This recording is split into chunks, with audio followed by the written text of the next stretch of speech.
You can do okay, fine. So yeah, we are studying normality और abnormality वाला concept. तो अभी हम abnormality पे है. तो कुछ क्वेश्चन पूछने होते हैं हमें बिफोर टेलिंग कि ये व्यक्ति एबनॉर्मल है, डिटरमाइन करने से पहले। क्या ये जो is the behaviour consider stage with in the person own culture, क्या ये जो इसका बिहेवियर है उसके कल्चर में स्ट्रेंज माना जाता है? Number one. Number two, behaviour इसको पर्सनल डिस्ट्रेस दे रहा है क्या, खुद को क्षति पहुंचा रहा है क्या? नंबर थ्री, क्या ये बिहेवियर मेल एडेप्टिव है, अकॉर्डिंग टू सिचुएशन सर्कमस्टांसेस वो अपने आप को एडेप्ट नहीं कर पा रहा है क्या? नंबर फोर, क्या वो पर्सन अपने लिए और दूसरों के लिए भी डेंजरस है क्या? Number four. अब नंबर फाइव ये है कि क्या वो जो भी एक्टिविटीज कर रहा है वो लीगली रिस्पॉन्सिबल है इस पूरे काम के लिए? तो ये सभी हम सवाल करते हैं बिफोर टेलिंग, कंसीडर करने के लिए कि ये व्यक्ति एबनॉर्मल है या नहीं। अब एबनॉर्मल साइकोलॉजी की परिभाषा नेक्स्ट पेज में है। या अभिषेक प्लीज स्लाइड दिस पेज। या श्रेष्ठा, you wanna read? Please read it. Thus abnormal psychology is the application of actually we read So I'll read it, right? yeah. Yeah. Is the person legally responsible for his or her acts? What is thus abnormal psychology is the application of psychological science to study mental disorders. Yeah. Abnormal psychology, the application of psychological science to study mental disorders, including investigations and treatment of psychological conditions. Thank you very much. As we see, abnormal psychology क्या होता है, इसमें ना हम पता कर, एक science है सबसे पहली बात, और इसमें हम पता करते हैं क्या है मेंटल डिसऑर्डर का कारण और क्या क्या हम ट्रीटमेंट यूज कर सकते हैं टू डील इट। तो application of psychological science to study mental disorder, इसमें क्या होता है, इन्वेस्टिगेशन, असेसिंग, डायग्नोसिस, असेसमेंट सब इन्वॉल्व होता है किसी साइकोलॉजिकल साइकोपैथोलॉजिकल कंडीशन को ट्रीट करने के लिए, ट्रीटमेंट देने के लिए। तो ये हम डेफिनेशन पूरा अच्छा सा देख सकते हैं। तो अभी चलिए बात करते हैं एक अलग अलग मॉडल्स के थ्रू एबनॉर्मेलिटी को, इस पे हमें ध्यान देना पड़ेगा। तो अगले पेजेस से हम चाहेंगे कि सभी एक एक अलग अलग मॉडल है। यहाँ पे हम कितने मॉडल पढ़ने वाले हैं, हम टोटल यहाँ पे 7 मॉडल पढ़ने वाले हैं। सो सबसे पहला है बायोलॉजिकल मॉडल, दूसरा है बायो साइकोसोशल मॉडल, तीसरा है साइकोडायनामिक सिगमंड फ्राइड का मॉडल, फिर लर्निंग मॉडल है, फिर उसके बाद है कॉग्निटिव मॉडल, फिर humanistic model, Carl Rogers and Abraham Maslow का स्ट्रेस डायथिस मॉडल, ये है, ये पढ़ेंगे हम। So let's begin biological model से। Rishika, can you read please biological model से? तो वेट अ मिनट ऋषिका, ये सभी जो पर्सपेक्टिव है ना, हम इसके थ्रू हम क्या समझने वाले हैं कि क्या क्या कॉज हो सकते हैं हमारे बिहेवियरल डायफंक्शन के, जो विकृति आती है हमारे व्यक्तित्व में, हमारे वर्ताव में, सॉरी यहाँ वर्ताव बोलेंगे, बिहेवियर में, तो क्या क्या कारण हो सकते हैं। अलग अलग पर्सपेक्टिव से हम समझेंगे, अलग अलग कारण हो सकते हैं, कोई एक कारण नहीं हो सकता कि हाँ ये हुआ तो ये हो गया, नो, अलग अलग डायमेंशन से हम समझेंगे। तो यहाँ पे हमने 7 पर्सपेक्टिव देखा, डायमेंशन देखा। तो number 1 biological model, please continue Rishika. Okay.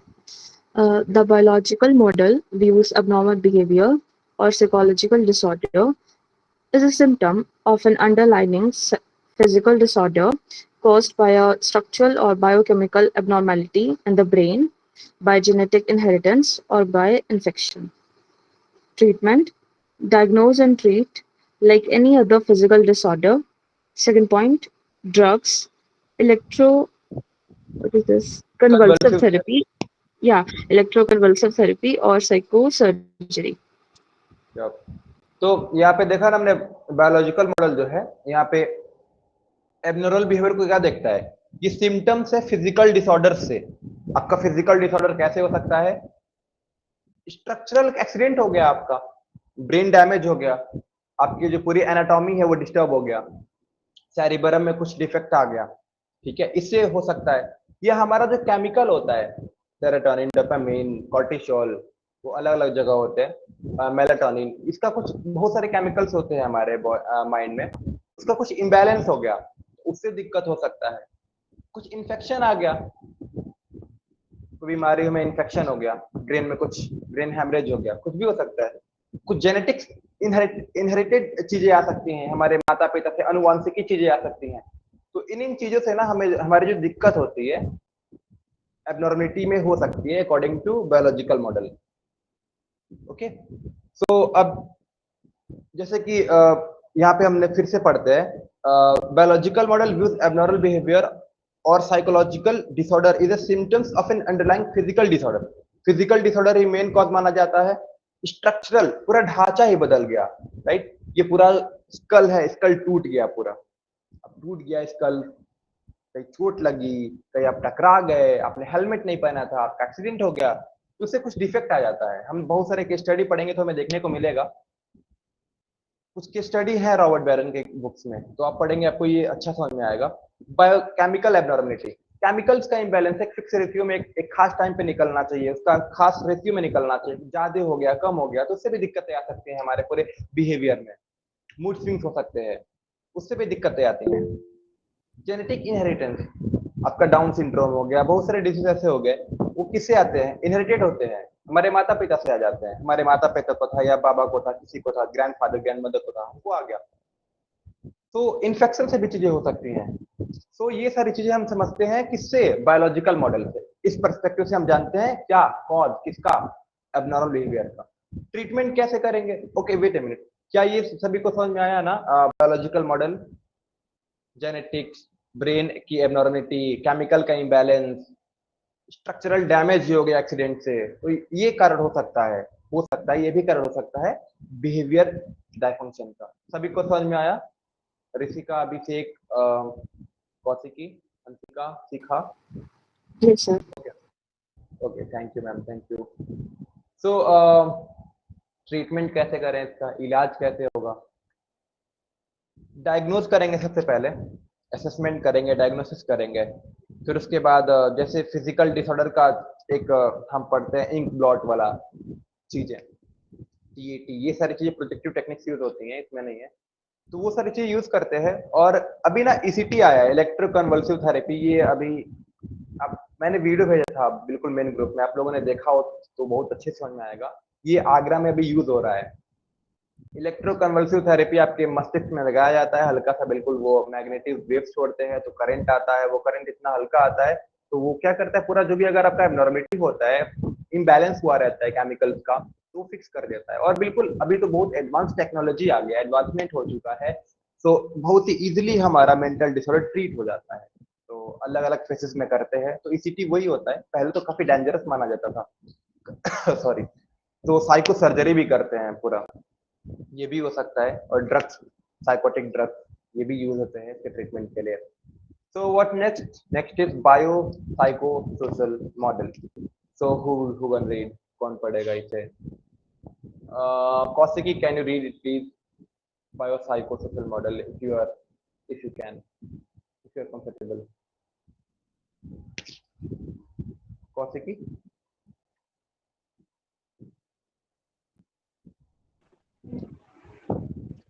yeah, please continue. Hello. Yeah, you are audible, please continue. Bio psycho social model.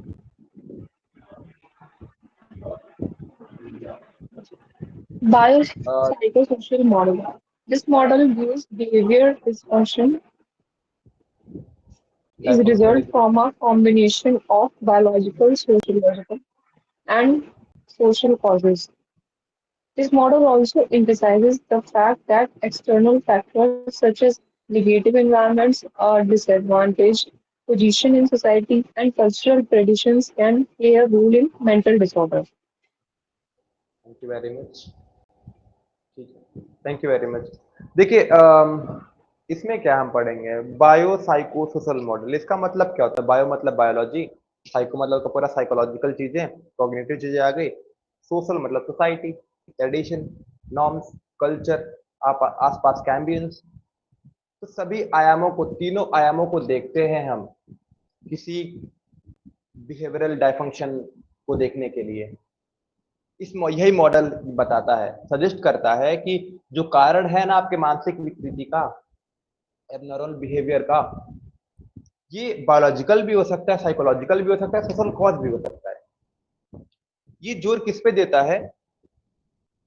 External factors पे भी ध्यान देता है, नेगेटिव इन्वायरमेंट पे भी ध्यान देता है। जैसे कि आप ऐसे बचपन में पैदा हुए जहाँ पे मान्यताएं बहुत सघन थी, भूत प्रेत का, या लड़कियां केवल कुछ भी आप सोशल लेवल पे आप जानते ही हो, कुछ भी ऐसा मान्यता वहां पे प्रचलन है, उसके चलते आप कहीं दूसरे सोसाइटी में जाओ तो आप बिल्कुल एबनॉर्मल कंसिडर किए जाओगे। क्यों? क्योंकि आप अपने सोसाइटी में नॉर्मल थे, लेकिन अब वही आपका आदत रहा है, वही आपका रवैया रहा है, वही आपका टोन रहा है, और वही आपका अपने अपोजिट जेंडर को देखने का तरीका रहा है, तो आपने सीख लिया है, आत्मसात कर लिया है। देखिए मेरे में थोड़ा अभी वो मराठी वाला आ रहा था। तो यही से आता है हमारा बिहेवियरल डायफंक्शन। इसका ऐसा कहना है बायोसाइकोसोशल मॉडल। और क्या है? आपके कल्चरल ट्रेडिशन, ये सब बहुत ज्यादा प्रोमिनेंट है आपके मेंटल डिसऑर्डर को कॉज करने का। तो डोंट टेक फॉर ग्रांटेड आपका जो भी सोसाइटी, इसीलिए बोलते हैं अच्छी संगति में रहो, अच्छे समाज में रहो। तो आपका बहुत सारा जो दिमाग का जो टेंशन है ना, बिहेवियरल डायफंक्शन आप देखते हो, आपका समाज का कारण वो हो सकता है, उसके कारण से हो सकता है। तो है, आप लोग पढ़ सकते हो। एनी डाउट, एनी क्वेश्चन यहाँ पे?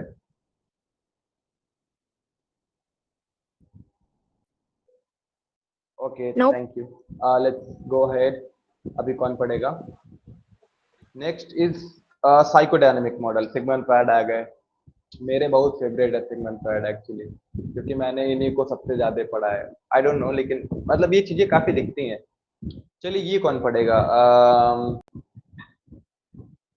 साक्षी, चलिए आप पढ़िए।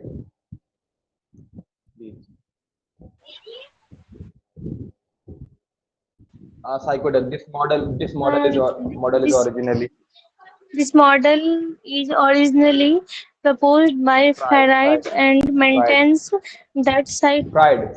Okay. Freud and maintenance That that psychological disorders stem from early childhood experiences and unresolved unconscious unconscious conflict. unconscious conflicts, usually of a sexual or aggressive natures. Very Mm, good.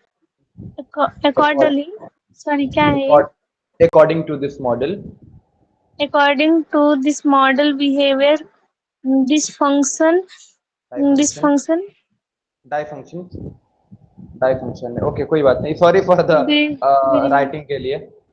May be result of result of imbalance among id, ego and इसको ईड superego. बोलेंगे। मैंने पहले ही बताया था, हम लोगों को Sorry, बहुत sorry, मायने sorry, लगाते sorry, sorry. थे। ईड ईड ईड, इसका आदत डालना पड़ेगा, कोई बात id, नहीं। ईड ईड, id, हाँ id, ईड। ego and superego.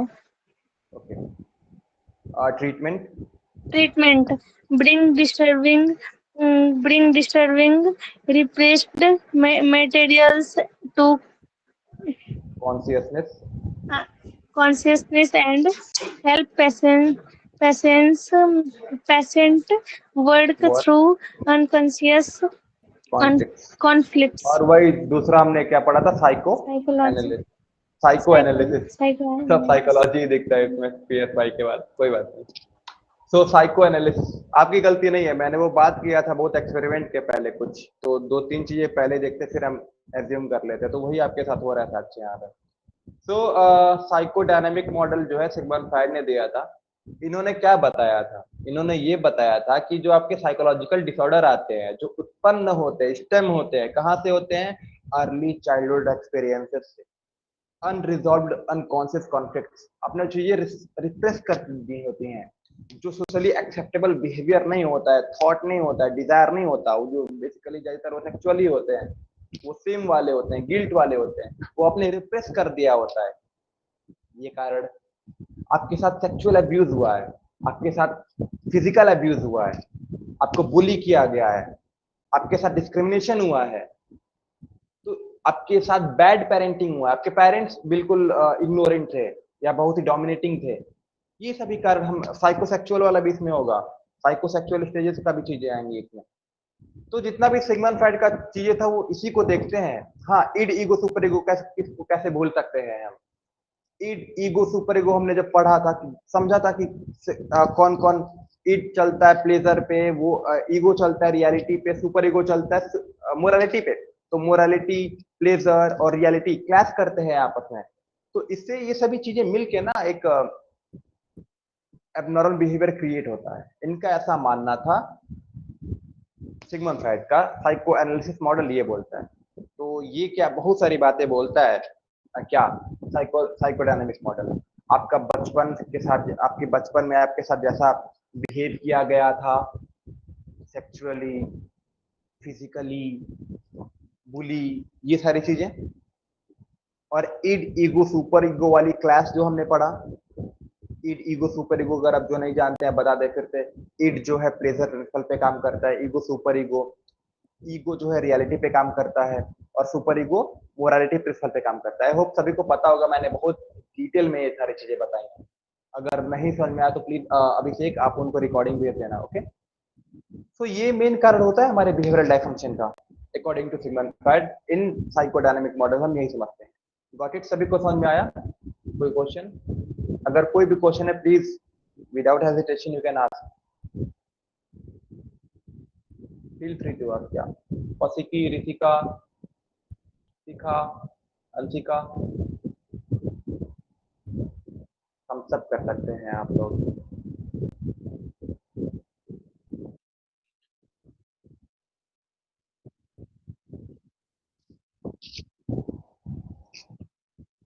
हाँ मतलब फॉर एक्स्ट्रा, जब क्लासेस खत्म हो जाएंगी तो हम एक्स्ट्रा फॉर,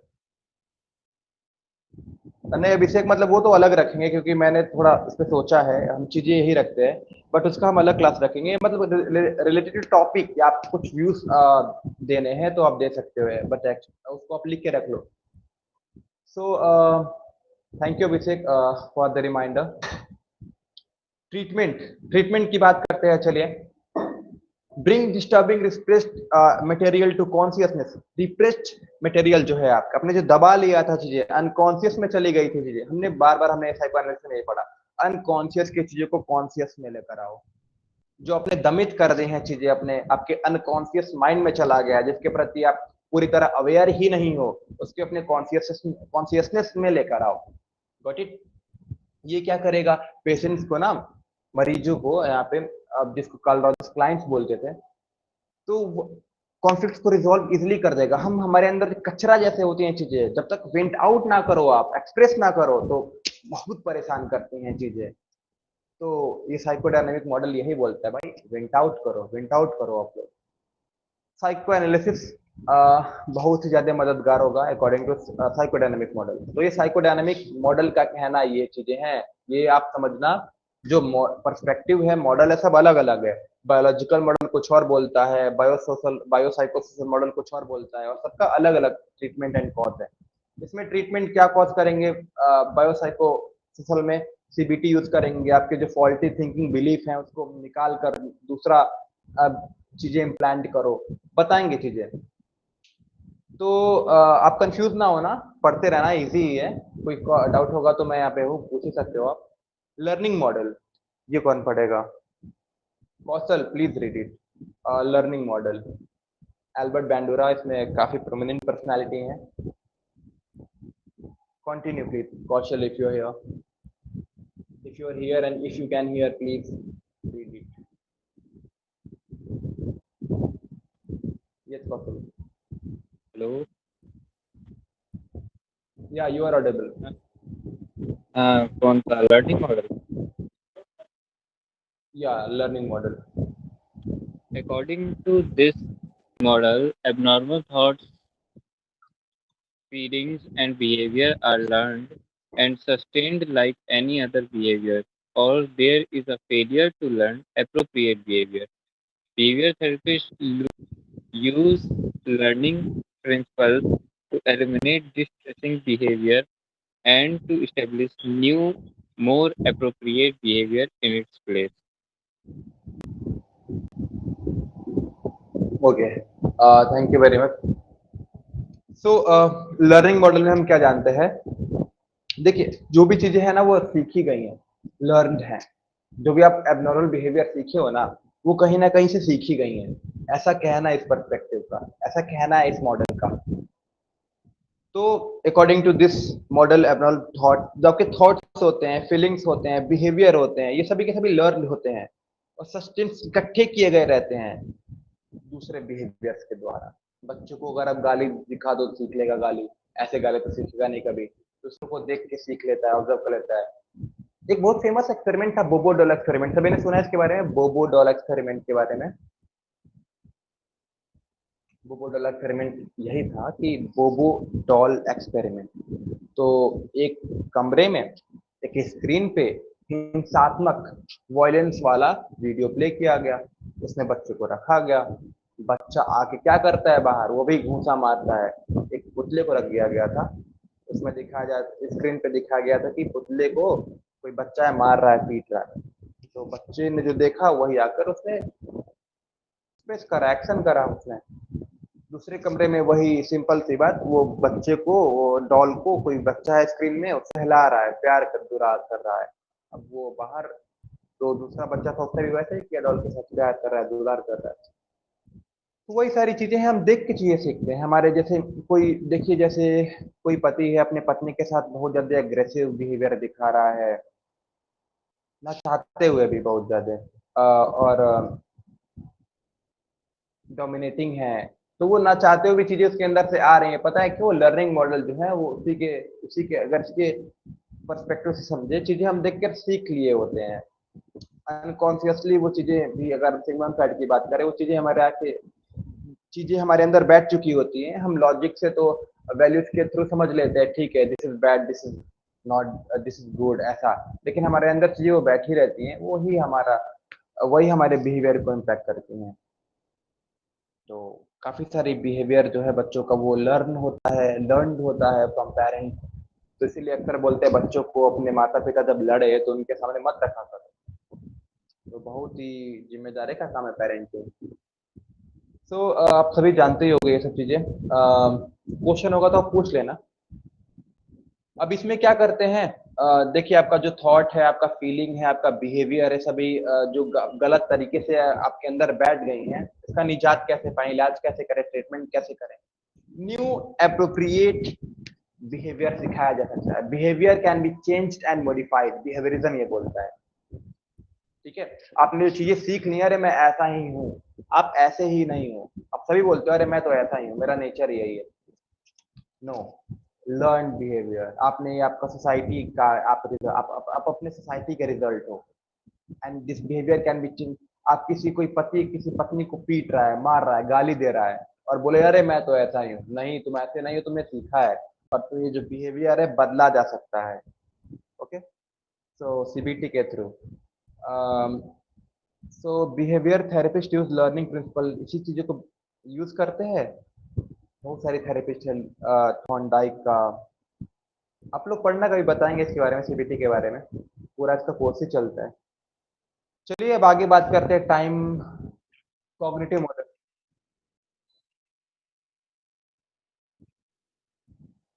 अगर ज्यादा लंबा होगा तो हम बाद में करेंगे, नहीं 2 मिनट का होगा तो अभी करते हैं। ओके,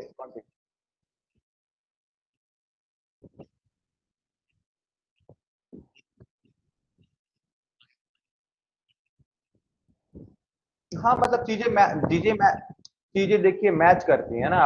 अब सत्य को तो बहुत लोग बोल सकते हैं, सभी महसूस कर सकते हैं कई सारी चीजों को, तो बिल्कुल ये सही है। जय कृष्णमूर्ति बोले, चाहे अभिषेक बोले, चाहे श्रेष्ठा बोले, चाहे कोई भी बोले, कल को मैं कोई भी बच्चा आके बोल दे, तो चीजें तो सेम ही रहती है ना। तो वो, अब ये लर्निंग मॉडल जो है किसी एक फिलोसफर से, या मतलब किसी, मतलब प्रोमिनेंट पर्सनैलिटी जो बोले, उन्होंने अच्छा बोला है, उनका कोई क्रिटिसिज्म नहीं है। बट ये सभी चीजों को ऑब्जर्व करके एक्सपेरिमेंट के बेसिस पे बताता है। तो हाँ, आप जो सोच पा रहे हैं वो सही सोच पा रहे हैं, ऐसा ही है। हाँ मतलब ऐसा तो नहीं, आप कुछ भी पढ़ोगे ना, मतलब चीजें ऐसा नहीं है कि उन्होंने बोला तो उन्होंने ही बोला, बहुत सारे लोगों से वही बातें मिल सकते हैं आप।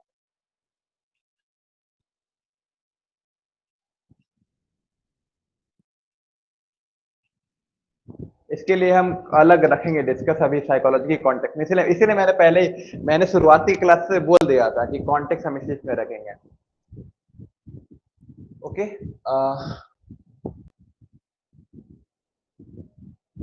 Okay, got it.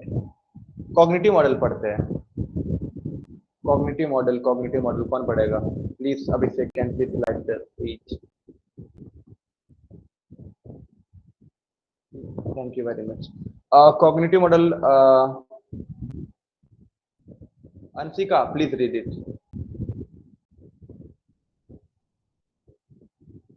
Cognitive model, if you are here, if you can please read it. Continue. Anshika, मैं आपसे ही बोल रहा हूँ।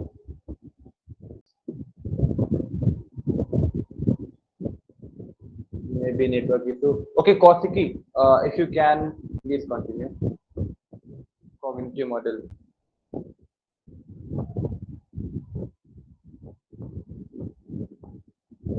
अच्छा, अभिषेक ने नहीं पढ़ा था ना? Abhishek, you continue. Cognitive model. Sorry, Abhishek आप ही कंटिन्यू करो, बाद में कौशिक से बोल देंगे। Okay, continue.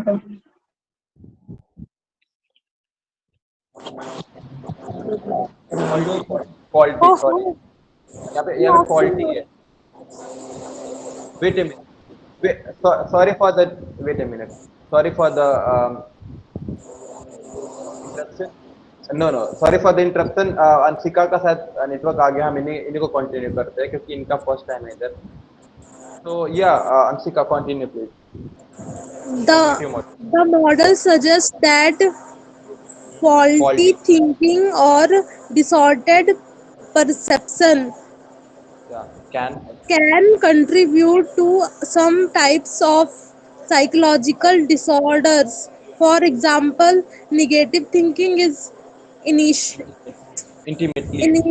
intimately involved in depression and anxiety. Treatment change faulty irrationals and negative thinking cognitive therapy.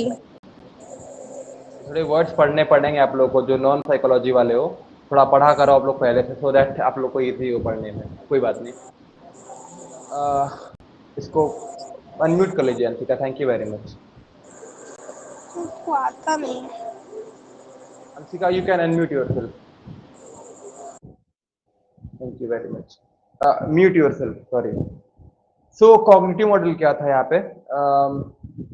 ये बताता है कि आपका जो फॉल्टी थिंकिंग है, डिस्टॉर्टेड परसेप्शन है, इससे क्या हो सकता है ना, आपका साइकोलॉजिकल डिसऑर्डर क्रिएट हो सकता है। जो आप गलत सोचते हो, आप परसेप्शन, आपकी अवधारणाएं ही अलग बन गई हैं। जैसे कि अंशिका ने अभी कुछ मान्यता बना लिया है यहाँ पे कि देखो ऐसे ऐसे मैं ऐसा करूंगी तो ऐसा बुरा होगा। भगवान है तो भगवान ने बोला है कि अच्छे से, मतलब कुछ भी एग्जाम्पल हो सकते हो। भगवान ने बोला है कि ये चीजें नहीं करनी चाहिए, कि पूजा पाठ करो तो एग्जाम में पास हो जाओगे, अगर पूजा पाठ नहीं करोगे तो एग्जाम में फेल हो जाओगे। ऐसा मान लेते हैं, मैं बोल नहीं रहा हूँ, मान लेते हैं। अंशिका का मतलब ऐसा है, परसेप्शन, धारणा है।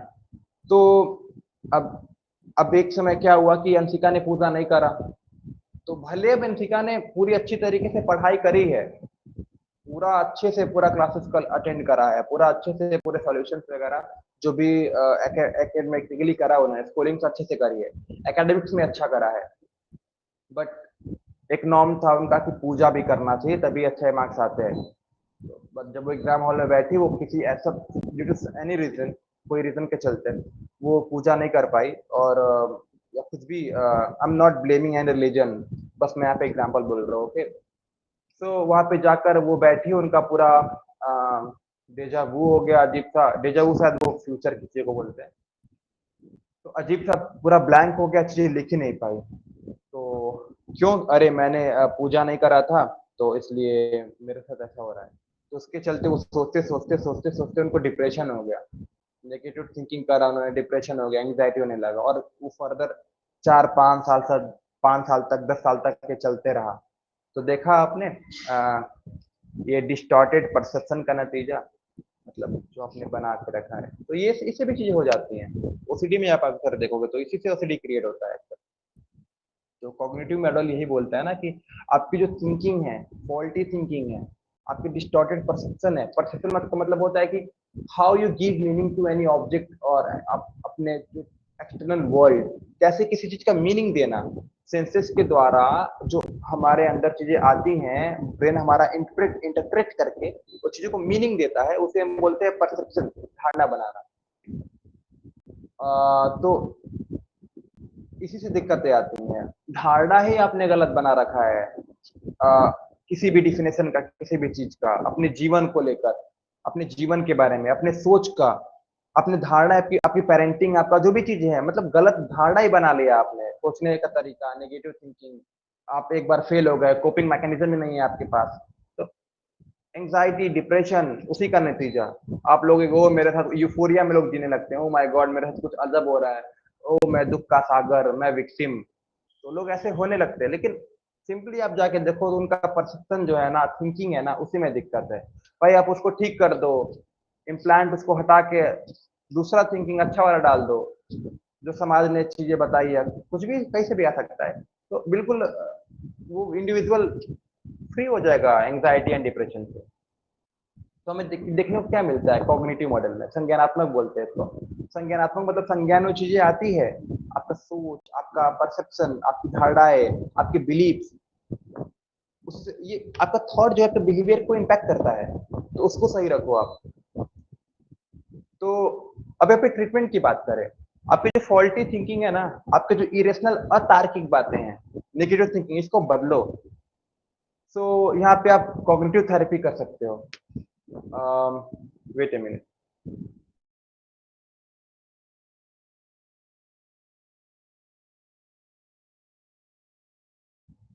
अंशिका आपको समझ में आया ये? अंशिका,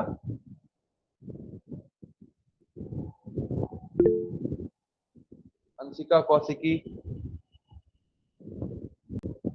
साक्षी, Ritika, ji okay okay, Shreshtha, okay. Humanistic model. So thank you very much. Ayush, I want. yeah, tell me, tell me Kausiki. I actually question आपसे बेसिकली वो कॉग्निटिव थेरेपी में वो क्या क्या बताते हैं? जैसे मैंने केस लिया अभी, अंशिका का एग्जांपल लिया मैंने। वो मानती हैं कि अगर पूजा मैं नहीं करके जाऊंगी, wait a minute,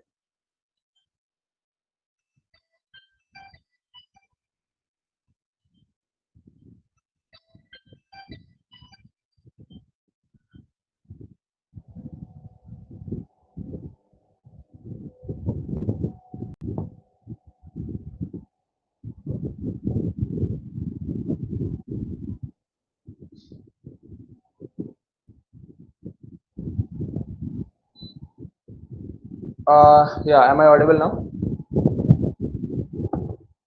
Hello, okay, Yes, sir. yeah Kausiki, okay. सो देखिए इसमें करते क्या, सीबीटी में कॉग्निटिव बिहेवियरल थेरेपी में क्या करते हैं बताते हैं, एग्जांपल से बताते हैं। अंशिका का मानना था कि पूजा नहीं करेंगे तो हमारा एग्जाम गंदा चला जाएगा, भले ही कितने भी पढ़ाई लिखाई कर लो। तो यहाँ पे हमें उनकी मान्यता को बदलना पड़ेगा। आपको दिखाना पड़ेगा, देखो यहाँ पे ऋषिका है, यहाँ पे शिखा है, साक्षी है, श्रेष्ठा है, और भी कौशल है, यहाँ पे अभिषेक है, अंशिका है, मतलब जितने भी लोग हैं, ये सभी देखो बिना पढ़े भी, देखो बिना पूजा किए भी, और बिना मतलब कुछ भी जो भी रिलीजन हो, मैं पूजा को मैं ब्लेम नहीं कर रहा हूँ यहाँ पे, बस फॉर एग्जाम्पल समझना, ठीक है। तो देखो उनका भी ऐसा चीजें अच्छी हो गई। तो अलग अलग टैक्टिक्स होते हैं, तरीके होते हैं उनके बिलीफ को, इरेशनल बिलीफ को प्रूफ करने के लिए कि आपका मानना गलत है। तो ऐसे ही टेक्निक्स यूज करते हैं, बहुत सारे तरीके होते हैं। आपने मोंजोलिका मूवी देखा होगा, क्या वो, सॉरी, भूल भुलैया, वैसा सच में किया गया था, अभी क्लिनिक में गया था, यहाँ पे आशीष पांडे हैं, आप कानपुर से तो जानती होगी, ककादेव में। तो सच में ऐसा किया गया था, उनको स्किज़ोफ्रेनिया था खैर वहाँ पे, तो ऐसा ही किया गया। कुछ भी फॉल्टी थिंकिंग को मिटाने के लिए हमें कुछ भी करना पड़ता है, तो बहुत सारे टेक्निक होते हैं। सीबीटी में तो मतलब नॉर्मली हम शिक्षित लोगों पे ही कर सकते हैं, जो मतलब लिटरेट पढ़े लिखे होते हैं, एजुकेटेड पीपल होते हैं, उन्हीं पे कर सकते हैं। तो हाँ, हम ऐसे उनके विचारों, जो गलत मान्यताएं बैठी हैं, वो उनको इम्पैक्ट कर रही हैं, हमके उनके बिहेवियर को इम्पैक्ट कर रही है, उनको पता भी नहीं है, बस उन्होंने मान के रख लिया है, जाना नहीं है। मैंने बहुत हमेशा बोलता हूँ, मानो मत जानो, जानने में जद्दोजहद मेहनत करनी पड़ती है, तो किसी बात को मान मत लो, जानो, तो इससे चीजें ठीक रहती हैं। ये बेसिक चीजें हैं। तो कॉग्निटिव थेरेपी में कुछ इसी तरीके की चीजें होती है। कॉग्निटिव थेरेपी जो है ना, भगवत गीता से बहुत ज्यादा मिलता जुलता है। जो कॉग्निटिव थेरेपी बना है, ये जो है बेक जो एपीए का है, उसमें वो प्रोवाइड कराता है पूरा कोर्स 40-50 हज़ार का, जिसमें आप देखोगे पूरा तो वही रहता है चीजें, कि भगवत गीता की चीजें हैं, ताओइज्म है, कन्फ्यूशियनिज्म है, यिन यांग की चीजें हैं, मतलब हजारों साल की जो भी फिलॉसफी होती है, जो लिटरेचर होता है, थियोलॉजी वाली चीजें होती है, सबको एक्सपेरिमेंट कर करके तब जाके ये सब चीजें बनाई गई हैं। तो अलग अलग चीजें हैं, बताएंगे कभी सीबीटी में पूरा अलग ही चीजें होता है, इसका भी अलग कोर्स कराते हैं। आई होप हल्का सा मोटा सा सिनेरियो आपको मिल गया होगा, बट ओके। मतलब फॉल्टी थिंकिंग जो होती है ना हमारी, उसको निकाल कर बेहतर थॉट डालना होता है। आप बेसिक इतना ही समझोगे, और वो करने के लिए आपके पास थोड़ा स्किल होना पड़ेगा, स्किल होना चाहिए। एक मम्मी से बेटा कभी नहीं सुधरने वाला, मतलब इन जनरल, वही टीचर सुधर जाता है यार। तो साइकोलॉजिस्ट का काम क्या होता है ना, या थेरेपिस्ट का, प्रोफेशनल्स का, उनको पता होता है किसमें किस चीज की कमी है, किसमें किस चीज की अति हो गई है, तो बैलेंस लाने का काम हमेशा बैलेंस का, तो वो पता होता है असेसमेंट के बाद, डायग्नोसिस के बाद। अगर आप अच्छे लोगों के पास जाओ तो उनको ये महारत हासिल होती है। सो लेट्स बिगिन ह्यूमनिस्टिक मॉडल के बारे में पढ़ते हैं। ह्यूमनिस्टिक मॉडल कौन पढ़ेगा? Ritika, please continue. Humanistic model ये आ गया यहाँ पे, कार्ल रॉजर, अब्राहम मैस्लो, ये है। Continue. According to this, according to this model, human nature inherently good and rational, and as naturally moving towards self-actualization, the fulfillment of each person's potential. This model says psychological disorders result from blocking of normal tendency towards self-actualization. Treatment: increase self-acceptance of self-understanding, help patient become more inner directed. Second point, client-centered therapy, Gestalt therapy. Thank you very much. अच्छा, sorry Kaushiki, मैं बाद में बोलना भूल गया था, या किसी से भी मैं मतलब बोलना भूल जाता हूँ। चीजें समझ में तो आई थी ना? Are you satisfied with the answer, या आपको और कुछ पूछना था? ओके, हम सब कर सकते नहीं हैं। नहीं, यही मैं बेसिकली अपने ख्याल से यही पूछ रही थी। ओके, तो अभी thank you. So humanistic model Rishika ने पढ़ा अभी। क्या है इसमें? ह्यूमनिस्टिक मॉडल, मानववादी मॉडल हिंदी बोलते हैं। ये बोलते हैं कि अब्राहम मैस्लो की थ्योरी पढ़े, पूरे हायरार्की नीड्स पढ़े, जो पिरामिड वाला होता है, आप लोग सभी पढ़ना अगर नहीं पढ़ा है तो। उसमें हमें देखने को मिलता है कि सभी व्यक्ति सेल्फ एक्चुअलाइजेशन की तरफ बढ़ना चाहते हैं। सेल्फ एक्चुअलाइजेशन बढ़ने में उनको बाधा आती है, दिक्कतें आती हैं, तो ही मेंटल डिसऑर्डर क्रिएट होता है, बिहेवियरल डायफंक्शन क्रिएट होता है, according to them, according to Abraham Maslow, Carl Rogers और जो ह्यूमनिस्ट साइकोलॉजिस्ट है, उनका यही कहना है। हमने कार्ल रॉजर्स का रियल सेल्फ और आइडियल सेल्फ का पढ़ा था, कि रियल सेल्फ और आइडियल सेल्फ के बीच में जितना गैप आएगा, उतना डिस्टॉर्शन हमें देखने को मिलेगा हमारे पर्सनालिटी, हमारे बिहेवियर में। यही बोलते हैं ये ह्यूमनिस्ट। तो ये बोलते हैं कि ये मॉडल क्या बोलता है? ये मॉडल बोलता है कि ह्यूमन नेचर जो है ना, इनहेरेंटली, मतलब अंदर से ही, खुद से ही रेशनल होता है और अच्छा होता है। हर एक इंसान शुरुआत से अच्छा होता है और तार्किक होता है प्राकृतिक रूप से, और वो अपने सेल्फ एक्चुअलाइजेशन की तरफ बढ़ता रहता है, ठीक है। और सभी के पास ये क्षमता होता है, मतलब क्षमता होता है, और अपनी अपनी क्षमता के अनुसार वो बढ़ता जाता है। सबकी अपनी अपनी क्षमता है, और फिर ये मॉडल बोलता है कि जो साइकोलॉजिकल डिसऑर्डर कब होता है जब आप उसके चीजों को रोक दो, सेल्फ एक्चुअलाइजेशन की जर्नी को आप रोक दो। कौन कौन से बाधक होते हैं, कौन कौन से बैरियर होते हैं? हमारी मान्यताएं, हमारा समाज, हमारे पेरेंट्स, ये मत करो, वो मत करो, ऐसे मत करो, वैसे मत करो। बचपन से ही आप देखोगे क्यूरियस होता है बच्चा, क्यूरियस होता है, उसके चीजों को बोल बोल के, डांट डांट के, इतना दिखा के, आप देखते रहो, रील वगैरह देखते रहोगे, तो वो सभी चीजें बैरियर है। बुली करके, इंटेलिजेंस आप सही से पढ़ो हार्वर्ड गार्डनर का, उसके अप्रोप्रिएट इंटेलिजेंस की चीजें ना करा के, ये होते हैं बैरियर। तो वो अब दिक्कत आता है सेल्फ एक्चुअलाइजेशन में। सेल्फ एक्चुअलाइजेशन का डेफिनेशन बता देता हूँ। फुल्ली फंक्शनिंग पीपल बनना, according to western philosophy. Fully functioning people, अपने जीवन को खुलकर जी पाना पूरी तरह। Clear decision making, open decision making, अपना जीवन का निर्णय ले पाना स्वतंत्रता से, बिना दबाव के। लोगों के पास जाओ तो बस सजेशन के लिए जाओ, डिसीजन मेकिंग वो ना करे, तुम अपना डिसीजन मेकिंग खुद करो। तो ये एक ब्रॉडर सा डेफिनेशन है सेल्फ एक्चुअलाइजेशन का। तो अभी हम मोटा मोटे तौर पे ये समझते हैं कि ह्यूमनिस्टिक मॉडल ये बोलता है, ह्यूमनिस्टिक मॉडल यही बोलता है कि अंदरूनी तौर पे हम तार्किक होते हैं, हम अच्छे इंसान होते हैं, हम गलतियां कर करके सीखने वाले इंसान होते हैं, हम और सेल्फ एक्चुअलाइजेशन की तरफ बढ़ने वाले इंसान होते हैं। बट कुछ बैरियर आ जाता है जो हमें सेल्फ एक्चुअलाइजेशन से रोकता है। वो हमने देखा रविन्द्रनाथ टैगोर के गाने में, आप देखो गीतांजलि वगैरह पढ़ो तो उसमें वही बोलते हैं कि वो पंछी आसमान में उड़ना चाहता है, उसका वो पिंजड़ा नहीं उसका घर है, भले वो सोने का हो, हीरे का हो, है तो पिंजरा। तो उस चीजें आप पोइट्री वगैरह पढ़ो, लिटरेचर वगैरह पढ़ो, आप कितना तो सब इसमें इन चीजें देखने को मिलेंगी ना। तो वही है, ये सब बाधा बन जाता है सेल्फ एक्चुअलाइजेशन में चीजें, जो भी बहुत सारी चीजें हो सकती है। तभी आपका पर्सनालिटी डिस्टॉर्शन होता है, विकृति आती है आपके बिहेवियर में। ट्रीटमेंट क्या है इसका, निजात कैसे पाए? एक्सेप्टेंस आनी चाहिए आपके भीतर से। ठीक है, हालत एक दूसरे की एक जैसी नहीं होती है हमेशा। आप हर बार बहुत ज्यादा लकी नहीं हो सकते, कोइंसिडेंस हमेशा आपका साथ नहीं देता। लिमिटेड रिसोर्सेज के साथ ही चलो। तो खैर मेरा काम बहुत ज्यादा मोटिवेशन देना नहीं है, आप लोग खुद ही समझदार हो, समझ लेना। तो सेल्फ एक्सेप्टेंस लेकर आओ।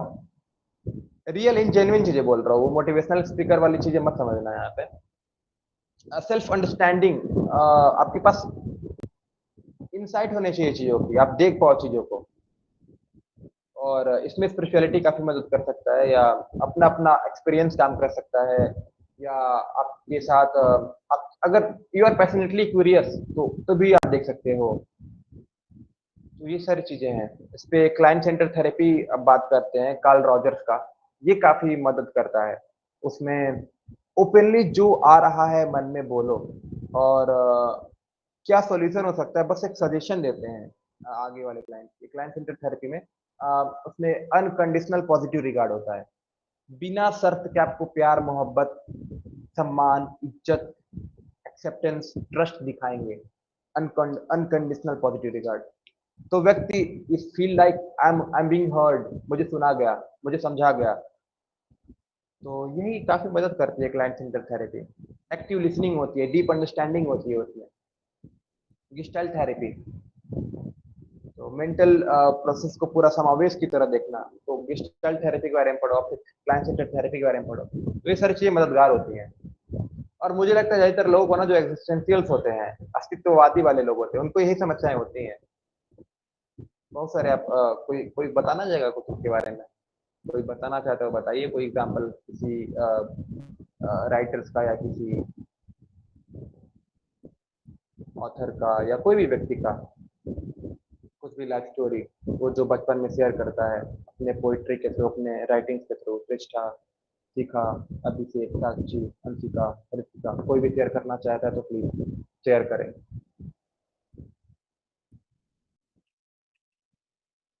मतलब मेरा सवाल ये, मेरा बस पूछना था आप लोगों से कि ह्यूमनिस्टिक मॉडल में हमने ये पढ़ा कि जब हम सेल्फ एक्चुअलाइजेशन की तरफ जब बढ़ते हैं, इसकी तरफ अग्रसर होते हैं, बढ़ते हैं, तो हमें रोक दिया जाता है, बैरियर्स आ जाते हैं, उससे we feel like we are in bondage, हम कटघरे में, घेरे में, and this what it cause की मेंटल डिसऑर्डर। इससे क्या होता है, आपका मेंटल डिसऑर्डर होना शुरू हो जाता है। जब आप सेल्फ एक्चुअलाइजेशन की तरफ बढ़ते हो तो बीच में कुछ बैरियर्स आ जाते हैं, कुछ भी बैरियर हो सकता है वो, और उसके चलते आपका मेंटल डिसऑर्डर होना शुरू हो जाता है। तो ऐसा किसी के जीवन में, जीवनी में आपको देखने को मिलता है? आपको कोई ऐसा ऑथर, कोई ऐसा राइटर, कोई भी व्यक्ति आपको याद है जो फेमस प्रोमिनेंट पर्सनालिटी है, उसके बारे में आप शेयर करना चाहोगे? आइए पूछ रहा हूँ। वो अपने पोइट्री में, अपने राइटिंग्स में बार बार यही दिखाते हैं कि मतलब मैं बहुत ज़्यादा चीज़ों से बिलोंग करता हूँ, मेरी पोटेंशियल बहुत ज़्यादा है लेकिन मैं लिमिटेड हूँ। अगर किसी को कुछ याद आ रहा है तो शेयर कर सकता है। क्या है इसमें? हम्म, हम्म। सुदामा पांडे फ्रॉम बनारस, या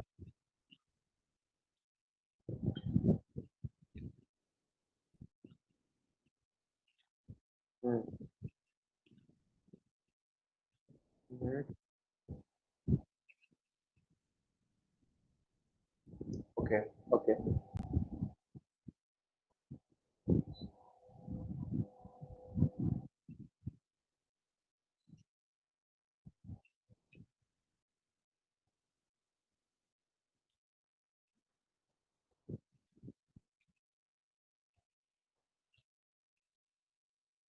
रेबेलियस थे। हम्म।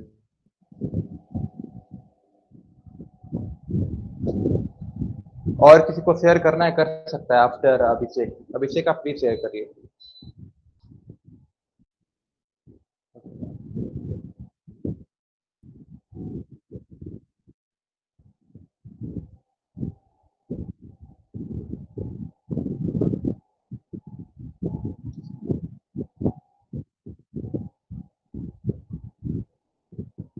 अगर नहीं मिल रहा कोई बात नहीं, हम अपने अगली क्लास में रख लेंगे, कोई दिक्कत नहीं। या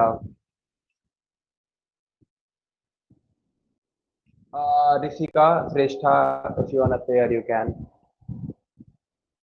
अंशिका, साक्षी, शिखा। साक्षी बहुत अच्छा पोएट्री एंड राइटिंग लिखती है, इन्होंने मुझे भेजा था कभी, तो ये she is a very good writer, is very good, मतलब बहुत अच्छा लिखती हैं, हिंदी साहित्य का अच्छा बहुत इनको नॉलेज है। सो यू कैन शेयर साक्षी। कोई चीजें याद आ रही हैं तो। काफका को कोई पढ़ता है क्या? काफका या श्रेष्ठा, यू वांट शेयर? बारे में बात करनी है जो अ, खुद के मेंटल प्रॉब्लम्स की वजह से पीछे। Sorry, can you please repeat? Pardon. हमें किन ऑथर्स की बात करनी है अगेन? कोई भी ऑथर हो सकता है, कोई भी आपको जो याद हो, कोई न्यू स्टोरी हो या कोई प्रोमिनेंट पर्सनालिटी हो जिसको ये चीजें हमेशा होती, मतलब दिखाई देती हैं उनके लिटरेचर में, उनके राइटिंग्स में, कि हाँ हाँ, सेल्फ एक्चुअलाइजेशन की प्रोसेस में उनको बाधा मिला, and the person is depicting in his literature and all, वो सारी चीजें। मैंने अभी कुछ दिन पहले ये बुक पढ़ी थी। The name is I want to die but I want to eat the bookie.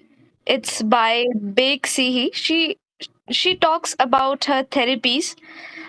उसको बहुत मेंटल प्रॉब्लम्स थी। She wanted to talk to a therapist, and in the process of her self actualization where she found herself, the book is all about that, how she got over it. She Yeah. उसमें क्या क्या था? 3-4 line से बताएंगे, मतलब 1 minute में Yeah, fresh. she had many problems with her self image. वो दूसरों से हमेशा अपनी कंपैरिजन करती रहती थी। वो सोचती थी कि वो ही सबसे ज्यादा कम है और बाकी सब उससे अच्छे हैं। और भी बहुत सारी चीज़ों के बारे में बात की गई है इस बुक के बारे में, और उसके थेरेपिस्ट के भी डायलॉग्स वहाँ पे लिखे गए, the conversations they had with each other. It's a very good book. I would recommend everyone to read it. या ग्रुप में प्लीज लिख दीजिएगा इसे, ठीक है श्रेष्ठा, प्लीज। हाँ, या श्योर। Thank you. तो कैरन हॉर्नाय का याद आ गया, इन्फीरियरिटी वाली फीलिंग्स। अल्फ्रेड एडलर भी यही बताते हैं, सुपीरियर की चाह। तो ये आप पढ़ो ना कैरन हॉर्नाय और अल्फ्रेड एडलर को, तो आपको चीजें देखने को मिलेंगी। तो वो इन्फीरियर इतना क्यों फील कर रही हैं कंपैरिजन के थ्रू। तो ये इन्फीरियरिटी वाली फीलिंग ही उनके सेल्फ एक्चुअलाइजेशन को चीजें रोक रही हैं। मतलब कि वो बहुत कुछ हो सकती हैं, बहुत हैप्पीली जी सकती हैं, बहुत खुलकर जिया जा सकता है, लेकिन वो इन्फीरियरिटी वाली फीलिंग जो आ रही है वो खुल के जीने नहीं दे रहा है। कंपैरिजन की चीजें आ रही हैं, या हमें अभी यही निष्कर्ष निकाल सकते हैं यहाँ पे। बाकी हम बाकी सारी चीजें नहीं बता सकते, क्योंकि बुक्स पढ़ना पड़ेगा उसके लिए, वो बुक पढ़ना पड़ेगा जो श्रेष्ठा ने अभी बताया। व्हाट मैं नेक्स्ट पे नेक्स्ट। एक पीडीएफ भेजूंगी, ईपब भेज दूंगी बुक की, so please all read it.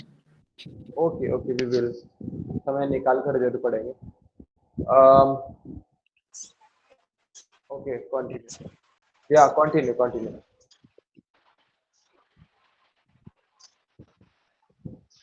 Hmm hmm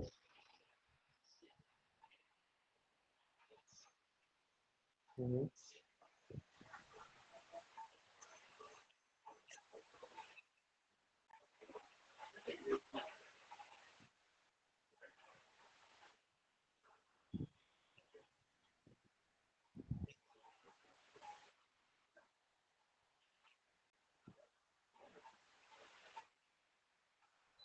इसका मतलब क्या हुआ पूरा?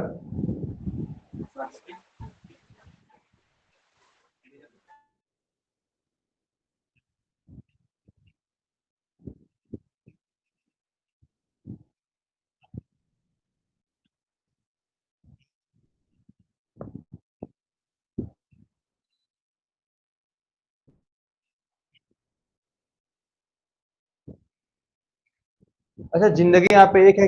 जिंदगी यहाँ पे हमने पहले बोला कि जो उन्होंने आइडियलाइज इमेजिनेशन करा है, ठीक है, वेरी गुड। तो इमेजिनेशन करा कि मेरी ऐसी दुनिया होगी और मैं ऐसे, मेरी ऐसी सारी चीजें होंगी। वो है जिंदगी उनकी, एक अलग ही दुनिया बोलते हैं, सबकी एक अपनी अलग दुनिया होती है जहनी रूप में अंदर। अब जो भी और एक उनके सामने समाज में बनारस में रह रहे थे, तो जो समाज में उनके धर्म है, कांड कर्म कांड है, ऊंच नीच है, हायरार्की है, ये सारी चीजें वो जिंदगी की बात कर रहे हैं। तो वो और जहाँ पे, हाँ, तो वो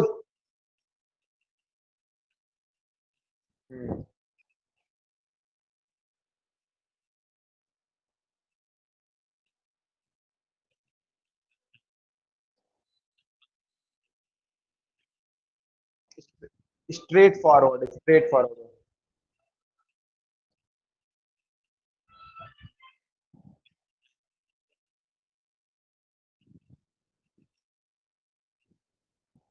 सुगर कोट नहीं करते हैं।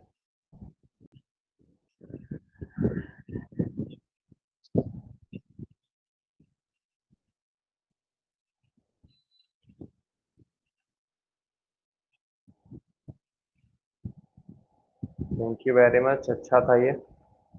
धूमिल को मैंने, मतलब काफी मैंने पढ़ा है, काफी नहीं पढ़ा, मतलब ये जो कोटेशन है ये पढ़ा था मैंने, और एक किताब पढ़ी थी मैंने, उनका पूरा जीवनी पढ़ा था। तो यही समझ में आया था कि अम, जो आइडियलाइज्ड है पूरा का पूरा उनके मन में, और जो चीजें चल रही हैं, तो वो सेटिस्फाइड नहीं है चीजें।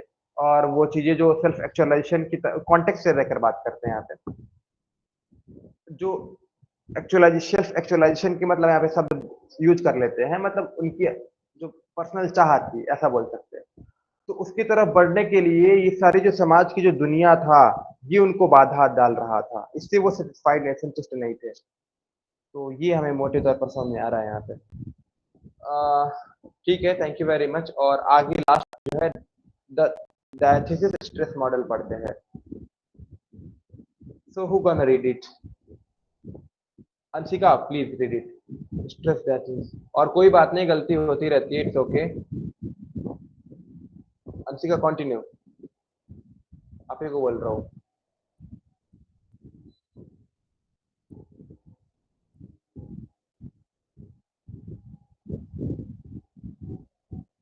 प्लीज लाइक द पेज, इसे अगले पेज पे हमें जाना है। हाँ, ये वाला।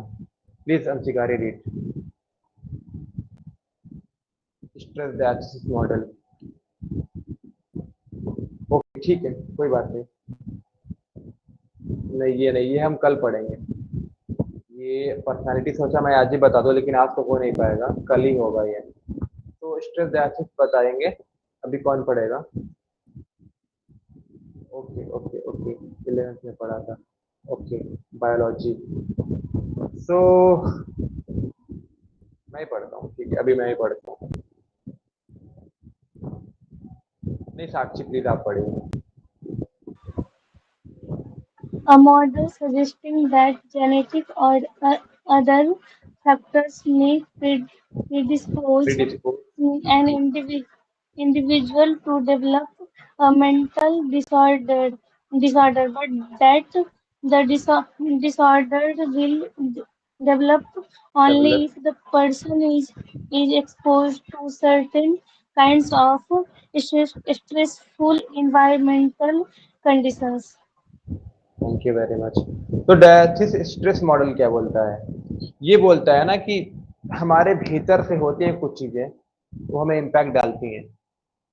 जेनेटिक चीजें होती हैं और अदर चीजें भी हो सकती हैं, वो इंडिविजुअल्स को मेंटल डिसऑर्डर की तरफ ले जाती हैं। लेकिन वो चीजें तभी बाहर आती हैं जब कोई खास इन्वायरमेंट हो, कोई खास स्ट्रेसर हो। फॉर एग्जाम्पल यहाँ पे साक्षी हैं, साक्षी को हाइड्रोफोबिया है। हाइड्रोफोबिया माने पानी से डर लगता है।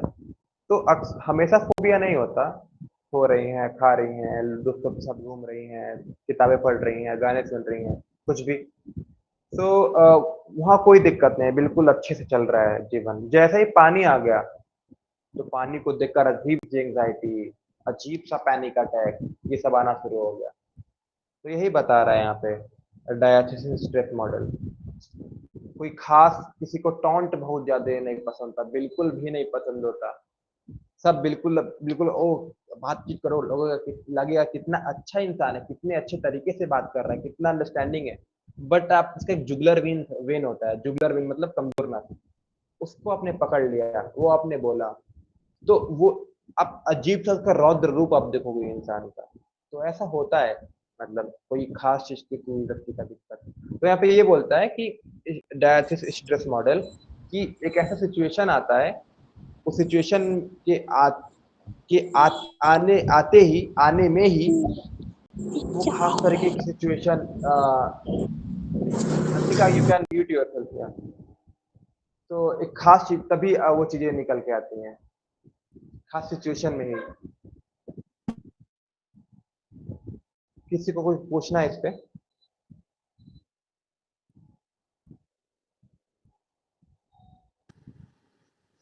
Can I ask? या अर्पिता कंटिन्यू।